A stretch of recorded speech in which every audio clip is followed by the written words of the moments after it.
जेजुरीतील प्रसिद्ध गाढवांच्या बाजारात करोडोंची उलाढाल झाल्याचं पाहायला मिळालं। या बाजारात राजस्थानातील काठेवाडी जातीच्या गाढवाला विक्रमी 1.5 लाखाची किंमत मिळाली आहे। वर्षातून एकदा भरणाऱ्या या गाढवांच्या बाजारामध्ये महाराष्ट्राबरोबरच राजस्थान, कर्नाटक, आंध्र प्रदेश या राज्यातून गाढवे विक्रीसाठी आणले जातात। पौष पौर्णिमेनिमित्त जेजुरीत कुलधर्म कुलाचारासाठी आलेल्या भटक्या विमुक्त समाजातील बांधवांनी मोठ्या प्रमाणात गाढवांची खरेदी विक्री केली आहे। व्यवसाय वर्षानुवर्ष आम्ही पारंपरिक म्हणजे आमच्या कमीत कमी आता आमची 5वी पिढी आहे की हे धंदा चालूच आहे आमचा।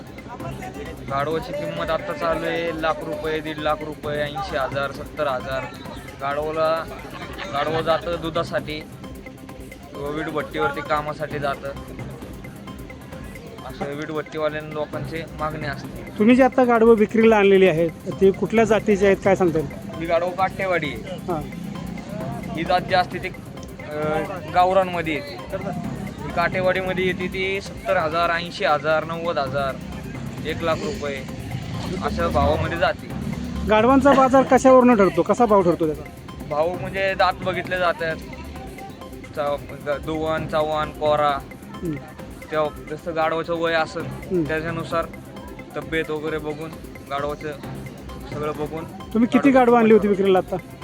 आता आमच्यापाशी 90 गाढव होतं, सगळं विकलेलं आहे। तुम्ही स्वतः तयार केलेली आहेत का ती कुठनं दुसरीकडून आणून केली? आम्ही आणतो गुजरात, हां. राजकोट, हां, हा तिकडून आणतो काठेवाडी। काठेवाडी। हा. तुम्ही जेजुरीतच काय येतात असे कुठं कुठं बाजार भरतात जेजुरी सोडून? जेजुरीला भरतो, मडीला भरतो, कानिपनाथला, हं. आणि इकडं माळेगावला भरतो आपल्या महाराष्ट्रामध्ये, आणि गुजरातमध्ये आवट्याला दिवाळीच्या वेळेस बाजार भरतो। 2 दिवस हा बाजार चालू आहे। कशी विक्री झाली? चांगली विक्री झाली का? चांगली विक्री झालेली आहे। गाढवांना आता मागणी आहे का चांगली? हो, मागणी आहे ना चांगली।